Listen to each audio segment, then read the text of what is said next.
اعوذ باللہ من الشیطان الرجیم بسم اللہ الرحمن الرحیم الحمدللہ رب العالمین بارئ الخلائق اجمعین وباعث الانبیاء والمرسلین الصلاة والسلام علی خیر خلقہ الذی سمی فی السماء بأحمد وفی الارضین بالقاسم محمد اللہم صلی علی محمد وآل محمد وعلى آله الأطيبين الأنجبين المعصومين المظلومين وعلى صحبه المنتجبين۔ دوستان عزیز، درس حدیث کے حوالے سے ایک حدیث میں نے دوستوں کی خدمت کے لیے لایا ہے۔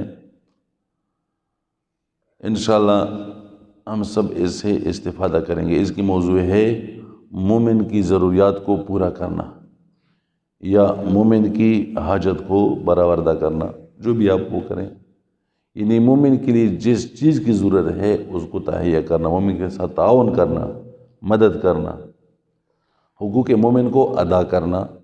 اب ادھر سے ہی پڑھتے ہیں۔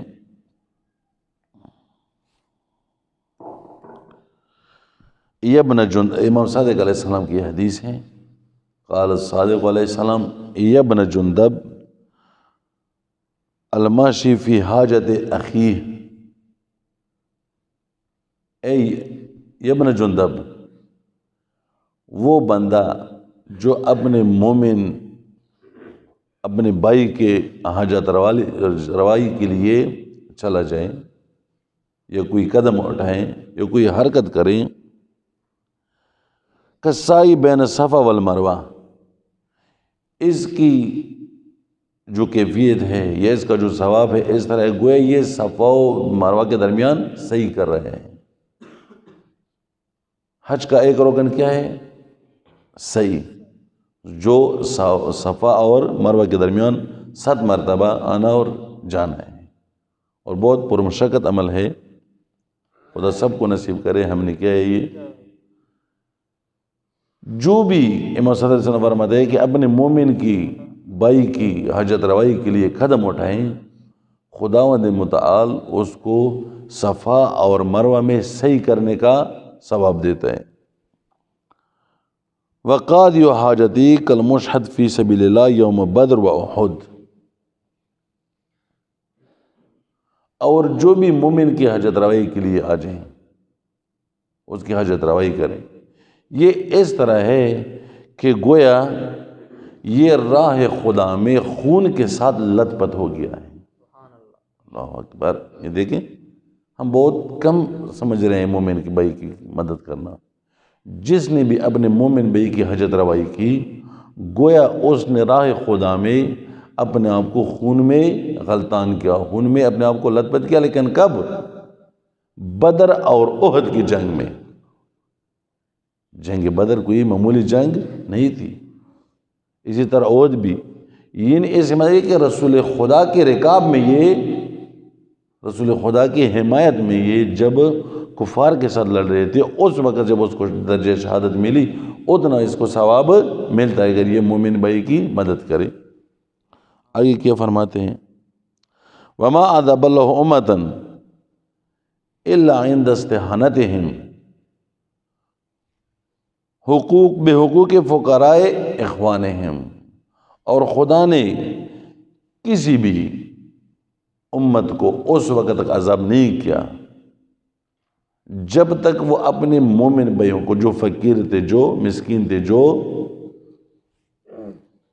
ضرورت مند تھے، ان کی مدد کرتے تھے۔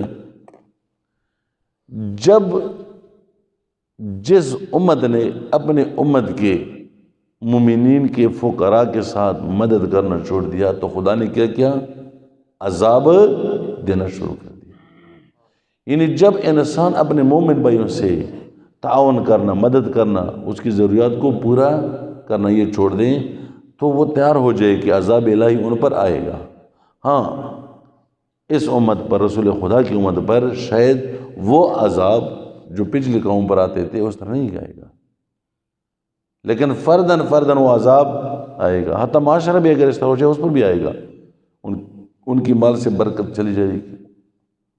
اچانک موت واقع ہو جائیں گے، ایک دوسرے سے نفرت ہو جائے گی، وہ سکون نہیں ملے گا۔ زندگی میں سب کچھ ہوگا، مال متاع سب کچھ، لیکن سکون نہیں ہوگا۔ اب ان کو پتہ نہیں کہ مجھے کیا ضرورت ہے، میں کیا پورا کروں۔ اس کے پاس گاڑی ہے، بنگلہ ہے، گھر سب کچھ ہے، لیکن اس کو سکون نہیں ملتا، چونکہ وہ اپنے مومن بھائیوں سے مدد نہیں کرتا۔ آتا سیرت مضمون میں بھی ہے، ابان بن تغلب امام صادق علیہ السلام کے ساتھ طواف کعبہ میں مصروف ہیں۔ جب پہلے طواف کی تو پیچھے سے کس نے آواز لگائی، ابان ابان، اس نے کوئی توجہ نہیں دی۔ دوسرے طواف، پہلی طواف جو مکمل ہو گئی، دوسرے طواف جب کر رہے تھے، پھر کسی نے پیچھے سے آواز دی، امام صادق علیہ السلام نے اس کو ابان کیوں جواب نہیں دے رہے؟ مولا میں تو آپ کے ساتھ طواف کی وہ شرف حاصل کروں، آپ کے ہمراہی میں کعبہ کی طواف، یہ تو بہت عظیم عبادت ہے۔ مولا نے کیا کہا، جاؤ یہاں سے۔ جب آپ کو ایک مومن بھائی آواز دے رہا ہے، ہاں یہ پوچھا کیوں آپ کو آواز دے، اس نے کہا اس کی کوئی حاجت ہے، کوئی کام ہے۔ اس نے کہا جاؤ طواف ختم کرو، میرے ساتھ ہی کیوں نہ ہو، طواف کو اب چھوڑے، فوراً جاؤ پہلے مومن بھائی کی مدد کرو۔ مومن بھائی کی حاجت روائی سب چیزوں سے افضل ہے، طواف سے افضل ہے۔